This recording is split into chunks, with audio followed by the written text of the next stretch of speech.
Okay, so let's start the defense of the undergraduate thesis of Mateus Silva Ramos.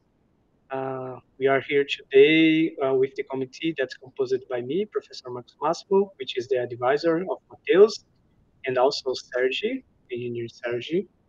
I thank Sergi for taking his time to participate in the defense here and evaluate the work. Thank you very much, Sergi. Uh, You're welcome. thank you very much. So you are going to have 20 minutes, at most 20 minutes to present. And after that, you are going to have some questions from the committee. And in the end, we have like a reserved session where we are going to discuss the result of the examination. So good luck with your presentation. Thank you. So my presentation is deep reinforcement learning for bipedal robot soccer. So kicking and navigating rough terrains. So this is the contents that we're gonna go through. I'm gonna do some kind of introduction here, and then literature review, then the background and methodology, partial results and discussion, and conclusions and future work. So let's start with the introduction. So I think most people know that like robotics is a field that has increasingly growth in the past, and it's like a very like the applicabilities of robotics today are very well like impressive. And like one of the main challenges of robotics is like to create robots that can think by themselves and perform other tasks like locomotion and other stuff. And deep reinforcement learning, also called DeepRL, has shown great potential for such applications. And here I brought a video from Animal, which is a robot that can like walk using his four legs and do a parkour. And basically the idea here is that it uses a deep neural network to identify the obstacle in his front, and then uses deep reinforcement learning to project what are the joint positions and the movements that he needs to do to pass that obstacle. And just to give some other context on what I'm doing this is because like robot soccer is one of these applications of robotics today. And like they have competitions all around the world. And one of the competitions is called RoboCup. I think it's probably the largest one.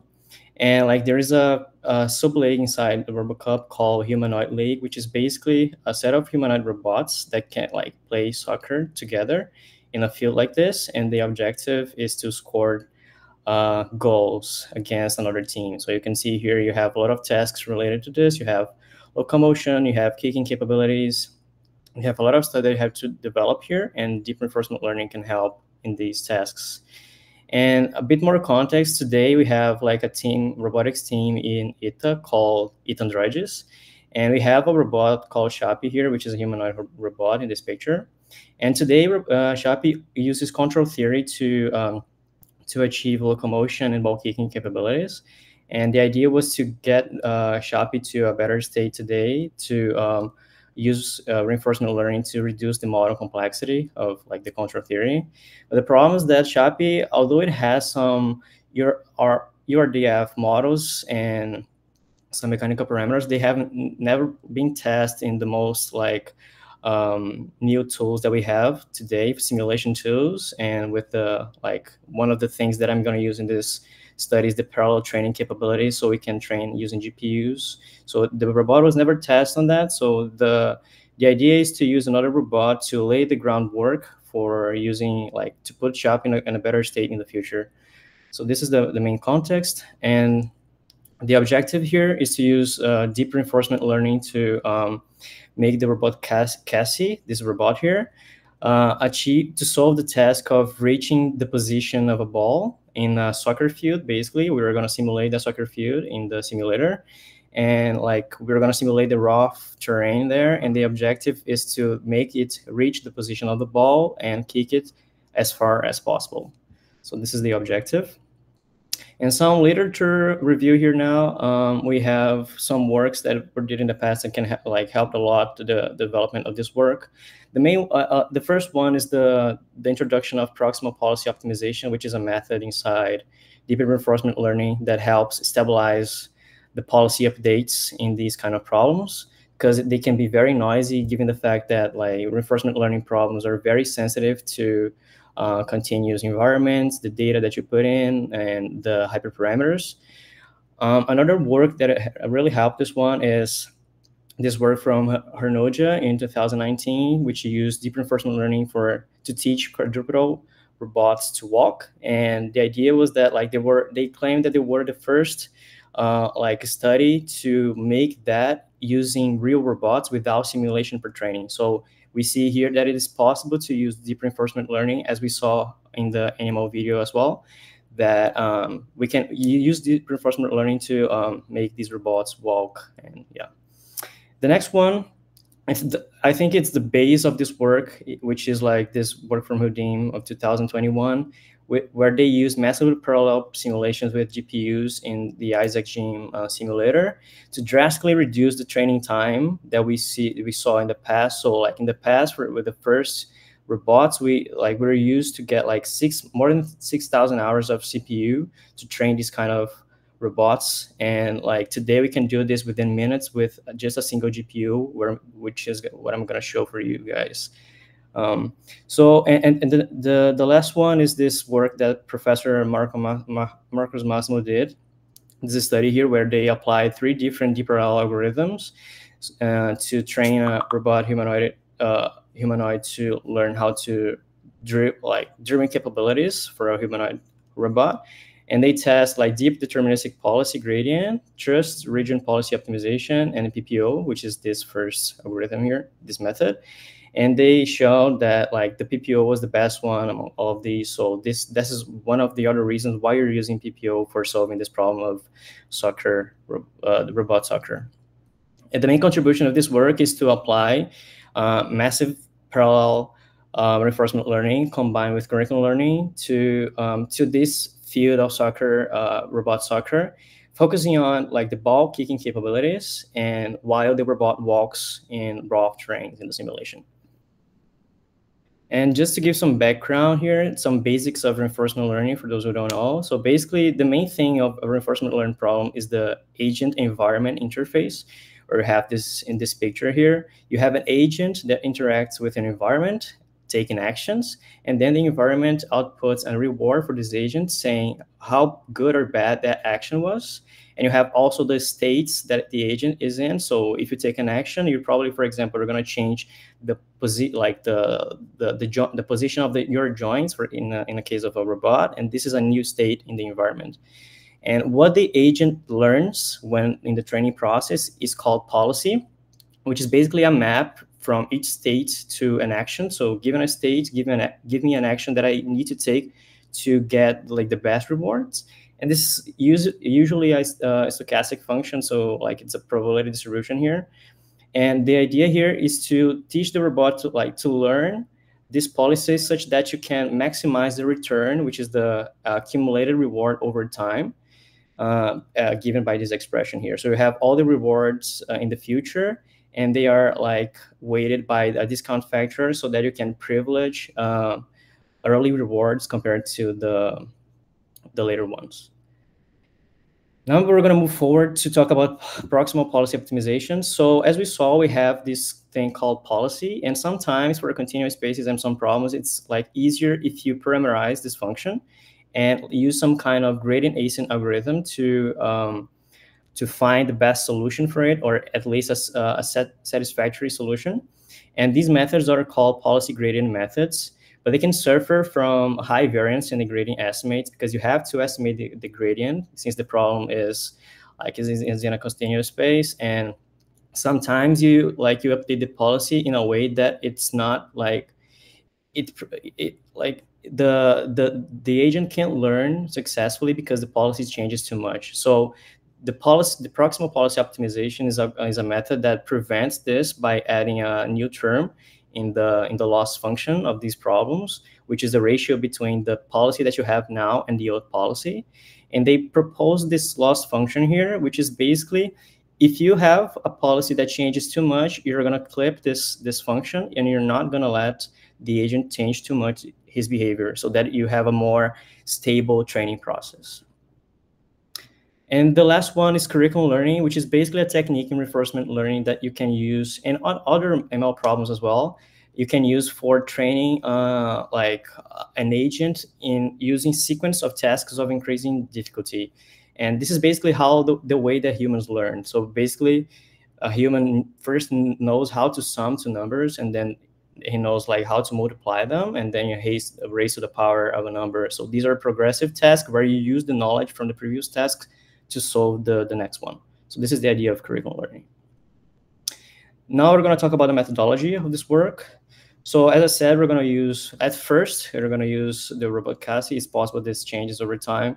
But essentially, Cassie is a bipedal robot because it has two legs. It walks using two legs. And it's very similar to how humans and animals walk. And one of the things that are very interesting of Cassie is that it has like 7 degrees of freedom on each leg, which is basically they have 7 joints on each leg, which makes the problem even harder because the most the more joints you have in a robot, the more complex the problem is. So just to give, I have a small video here just to show how Cassie walks with a real robot. So you can see this is the walking behavior. It's pretty similar to a human, and you see it can work like walk backward as well. So this is just to show how Cassie works in the real life. So we're going to define now the states and the actions of the problem. And I brought this picture here just to show the joints that Cassie have. And the red ones, they mean like the joint has a motor, and you can like pass a position like of an angle in there, and the joint will respond to the angle. And the yellow ones are the passive ones. So you can't pass a direct position. The position will be calculated or given by the position of the other ones.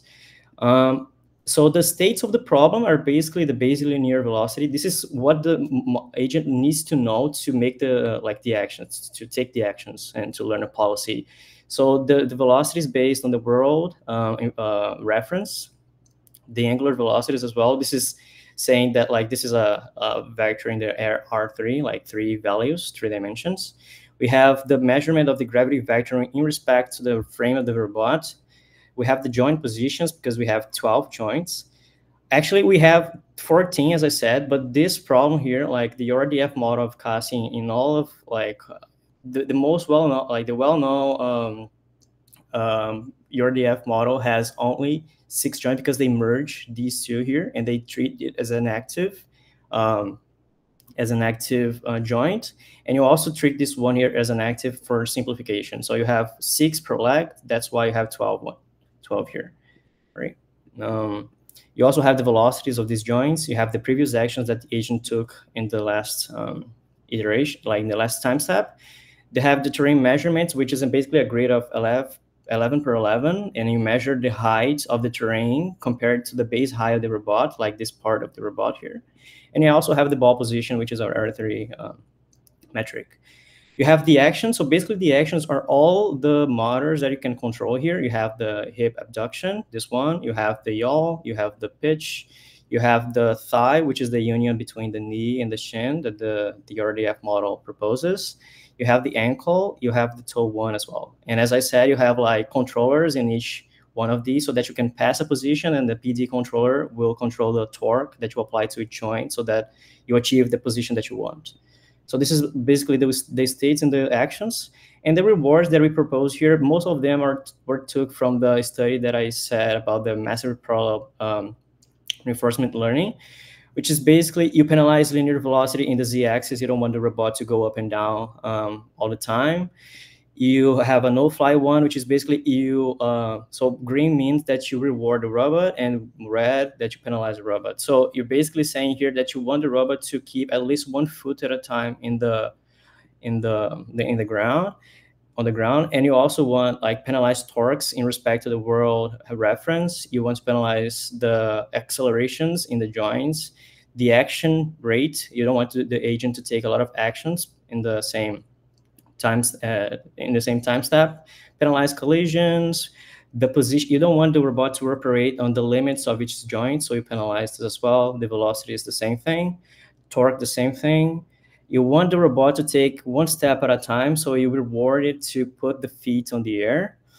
You penalize base height, so you don't want the robot to change its base height a lot in the environment. You penalize the distance to the ball so that you make the robot learn that it has to be close to the ball in this problem. You reward the kicking the ball, so touching the ball is a reward. You penalize the approach angle because you don't want, for example, the robot to stay side by side to the ball, so you penalize that as well. And you reward the distance the ball travel after the kick happened. So these are the rewards, and you have also a last one, which is termination. You don't want the robot to crash during the simulation. So these are basically the rewards that we have, and some of them are from the previous work, and some of them I introduced now and use it to test with my results. And the simulation here is basically using Isaac Chim, which is basically an API for using, like, it's a light version of Isaac Sim, which is a simulator from NVIDIA. And the main reason for this is that it has like some simulation and training parallelized with GPU capabilities. So you can simulate with the physics stuff, and you can also do the training, like computing losses, all that stuff using the GPU. The RL library that I'm going to use is RSL RL. The number of bots that I'm going to use for the training is 4096. Number of steps is 24. So number of steps here means that we're going to take like 24 time steps in the simulation to update the policy, because we don't want to update the policy each time step, because that would be like cause a lot of noise in the gradient computation, and we don't also want it to be too large. And the number of iterations is the number of like policy updates that we do in the simulation. So here we have 1,500. And this is a view of the simulator here, which is using curriculum learning. So you have like progressively tasks here. So you have an easy one, and then you have the harder ones. And you also have different terrains. You have like upstairs, downstairs. And this is basically the setup for the curriculum learning. And you also these are my specs for this work. So the main focus here is the GPU. You can see that this is a very simple setup, and the GPU I'm using only has like 6 gigabytes of VRAM, and I'm still able to train using this simulator here. So these are the two evaluation metrics that I'm proposing. They're very simple. This can change, but essentially the evaluation that I'm going to use to compare experiments is basically the average distance to the ball and average distance that the ball travel in the environment. So basically, if you have a run, you're going to measure the average distance over all time steps in there, and then take the average from, like, you run the same experiment with the same parameters 5 times, you're going to average those values. And also the distance the ball travels. So this T here, this TI, mean the distance the ball travel in the experiment after the kick. So you're going to average these ones to evaluate and determine what is the best, like, set of hyperparameters for this problem.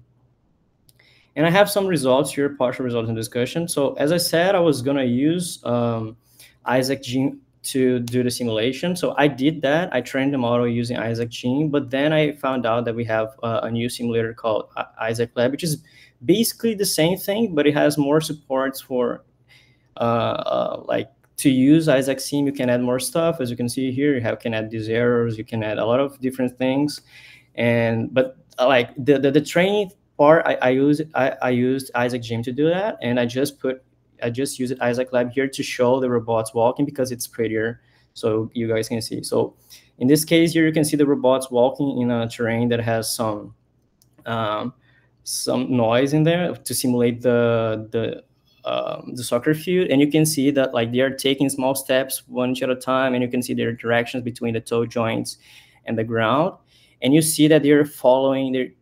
They can follow a instruction of velocity here. So basically, the blue arrow means the velocity that I want it to follow, and the green arrow means the velocity that it is following. So you can see that, like, the robots are following correctly the commands that are given.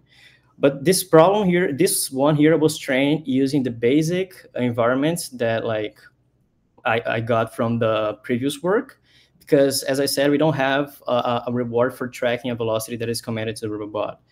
And this is what I'm going to discuss here in the partial results and discussions. So as you saw, the robot learns to walk, but I didn't add any balls to the environment, as I said here. And one thing that maybe you saw is that the feet air time. So the robot is taking small steps to walk, but the problem is that, like, when you saw in the video, the robot can take larger steps when it is walking.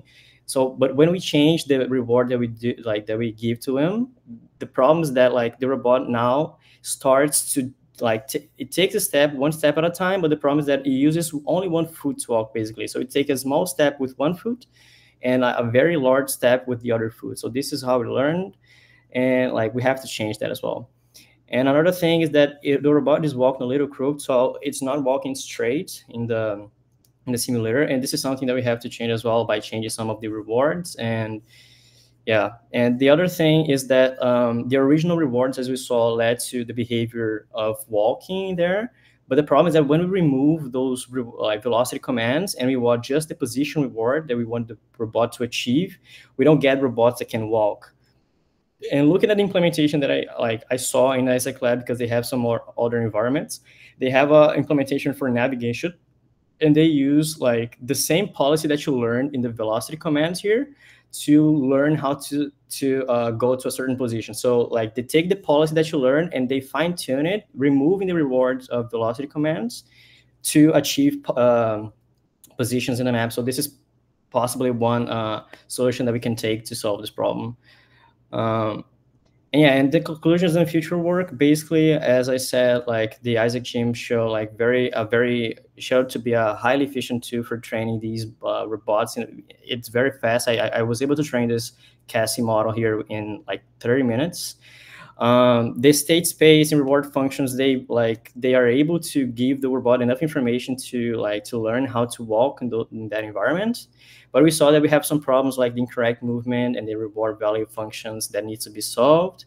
And another thing is that it's possible that we do the full migration to Isaac Lab in the future, because it has some more like it's more the code's better. You can interact with the simulator in a better way. So this is something that I possibly can do in the future. And this is the planned work. So basically introduce the balls in the environment, perform the training, evaluate if the rewards that we have are good enough, and then evaluate with the metrics that I proposed, grab the results, and then write and present the second part of the presentation.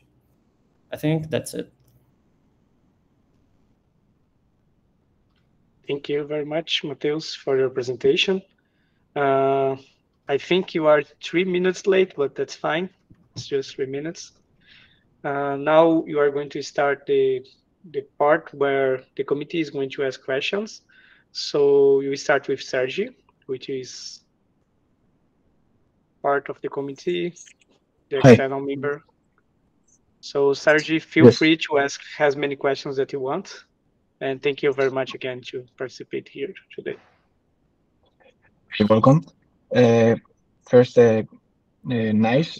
So congratulations for the work. You did a good research. I read the report and was quite was well documented, and everything was clear and well explained. And the things work. You managed to train the Cassie robot, and but I would like to comment some things that maybe you haven't taken into account, or maybe can help you like advices or something you could keep in mind when you continue doing this.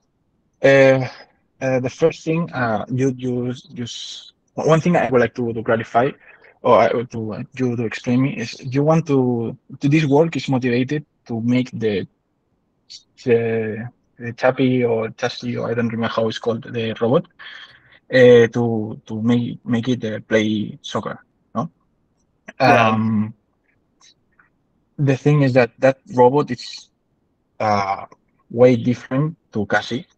I understand that the robot is not implemented, but I think if the idea of this work, or the motivation of this work, is to create a base, like a base, a ground knowledge or infrastructure to keep working on this and implement this on the real robot, I don't believe you have a Cassie robot there. So I think it could be interesting to adapt. So if you already have the URDF, to implement and add the URDF to the simulator isn't that hard. And I think that you can follow the same structure you test in Cassie as well. Because also you are now you will you will experiment a lot with reward functions and defining objectives and all these kind of things. And what I saw in my experience is that since each robot is completely different to the other, uh, you at the end you add some reward functions, like reward terms that shapes your reward to conduct your robot to the to the desired objective. And maybe this won't work when you try to use the same reward function to a different robot. That could be a problem. Only to take this in mind, keep this in mind. Then another thing I want to comment you is that you said that I read in the report you said that the curriculum learning is something you explore, but since playing soccer, kicking a ball is not something that you do in the stairs, you're not gonna consider the curriculum learning with rough terrain. But are you going to consider this curriculum learning for playing soccer? No, I like I know that we have a lot of different terrains. We have these stairs in the environment as well. But the idea was to just use that environment, like that specific environment that I showed in the simulation, like the one that have Mm-hmm. noises, and of course, like change the noise so that like it is not very high, and it's not possible like to kick a ball in that. So I'm not gonna use the stairs one. It's just like to teach the robot how to walk in there. It's possible that I just like remove them and use only that terrain. So at the end, will you still will use the curriculum learning for this, but with like flatter terrains. Yeah. Okay. And for that, I would like to commend you that maybe something you can also can explore is that the curriculum learning with rough terrains is something that really improves your the robustness of the walking. And since these learning things are something cool, that's the checkpoints, you can try to train first your model with this curriculum learning in rough terrains. And when you get a good policy that you want, to get that model and like do a second stage of training from that model that already performs in a robust working behavior. And from that, you can then try to make it learn how to kick balls and play soccer. And this combination could end up in a like quite robust thing or something like that to get good results. Okay. Um, and finally, I saw in the reward function you were using the base height to so you keep the robot like at certain height.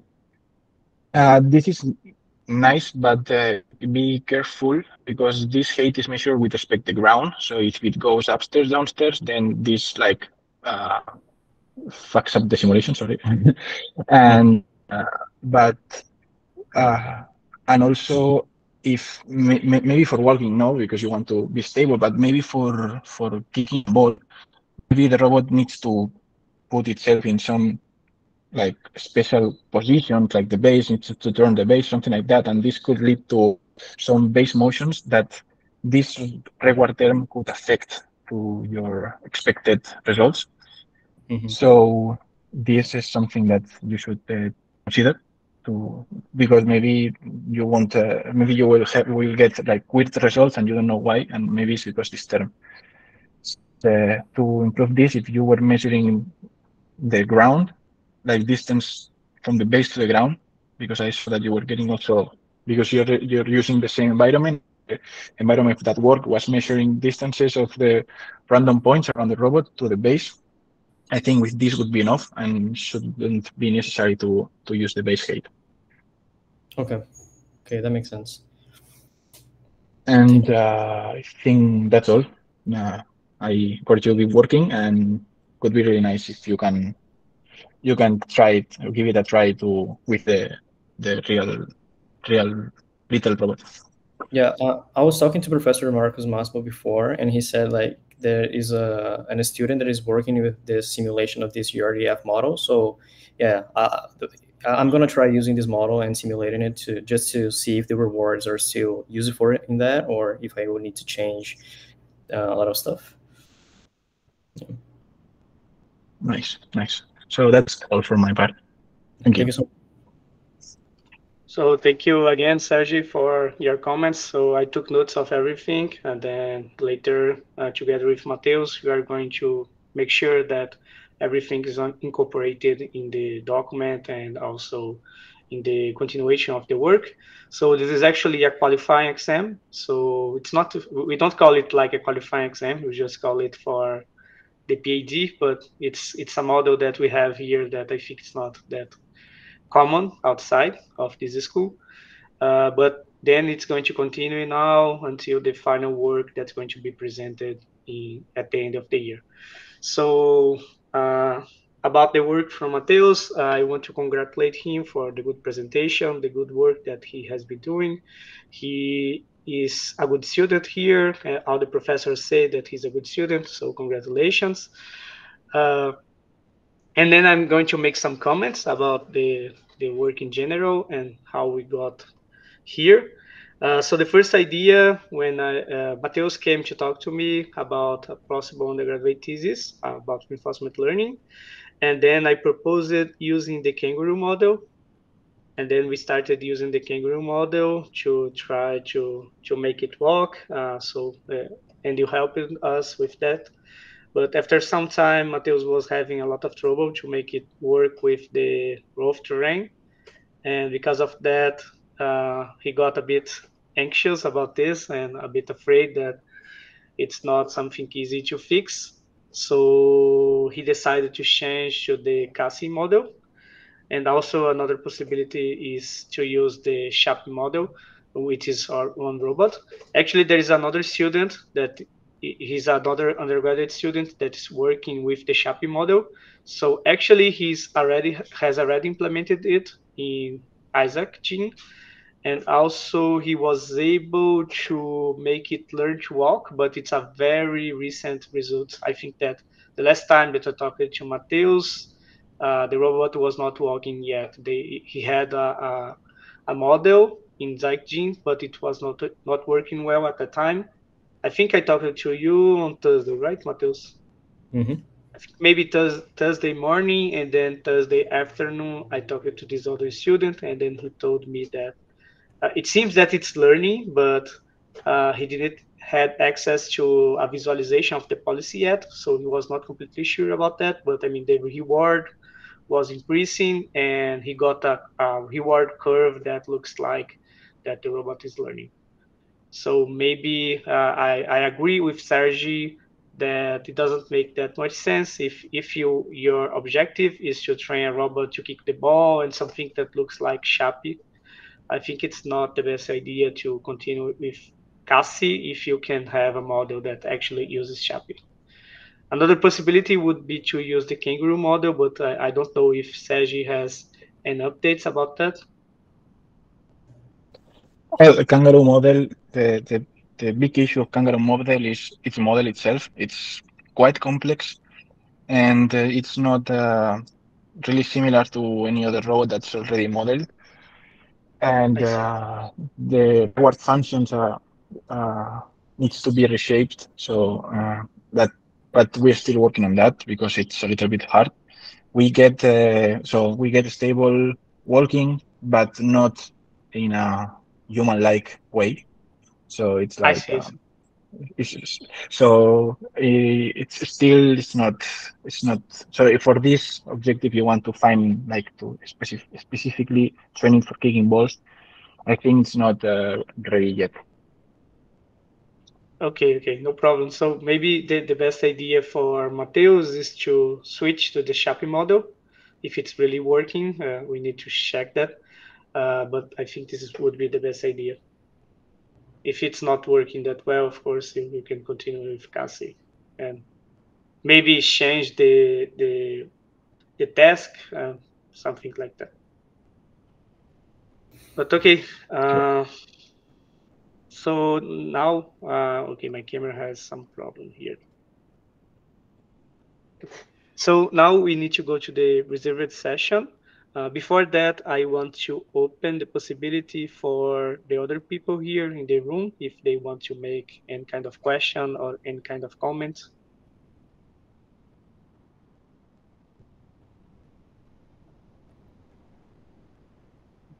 No, I have no comment. Okay. So No comments too. So.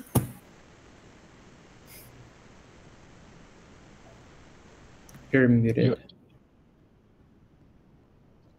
think sorry. Okay, so I'm going to, for the reserved session, I'm going to create another call. I think it's easier than ask everyone here to leave. So this is the link for the other one. So Sergi, if you can enter this another call. Yes, thanks. And then don't forget to mute here. And also I'm going to stop the recording.